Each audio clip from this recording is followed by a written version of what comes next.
Hello বন্ধুরা, দেখো আজকে আমরা কালীঘাটের মায়ের মন্দিরে মাকে দর্শন করতে চলে এসেছি মা বাবাকে নিয়ে। মা বাবা আর আমি এসেছি।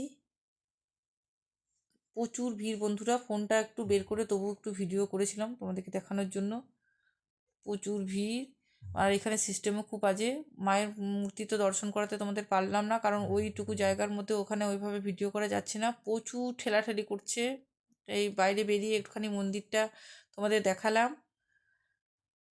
এই দেখো, এখানে আমরা একটুখানি ঘোরাফেরা করলাম।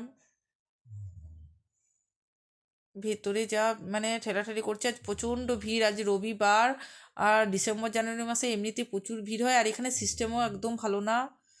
মানে এই দেখো একটুখানি ছবি তুলেছি, এই যে একটুখানি তোমাদেরকে দেখিয়ে দিলাম। আমরা বেরিয়ে যাচ্ছি, পুজো দেওয়া হয়ে গেছে। যাক, মায়ের দর্শন হয়েছে, এই অনেক। আমিও প্রথমবার গেলাম, খুব ইচ্ছে ছিল, আর আমার মা বাবার খুব ইচ্ছে ছিল। ওরা এমনিতেই হাঁটতে পারে না, হাঁটু নিয়ে হাঁটুর প্রবলেম। তবু যে মানে এই ভিড়ের মধ্যে যে দিতে পেরেছি পুজো, এই অনেক। তো এই দেখো আমরা আবার চলে যাচ্ছি। আমরা 9টায় এসেছিলাম।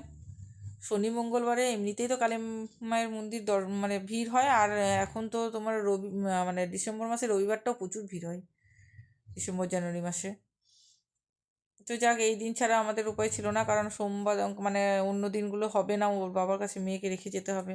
এখন মেয়ের স্কুল ছুটি আছে, তাই ভাবলাম আজকেই যাই। মা বাবা এসেছে যখন, তখন বললাম আজকেই চলো তাহলে, মেয়ে ওর বাবার কাছে থাকবে। ভাগ্যিস নিয়ে যায়নি ওকে, মানে ও পারতো না এইভাবে এ করতে।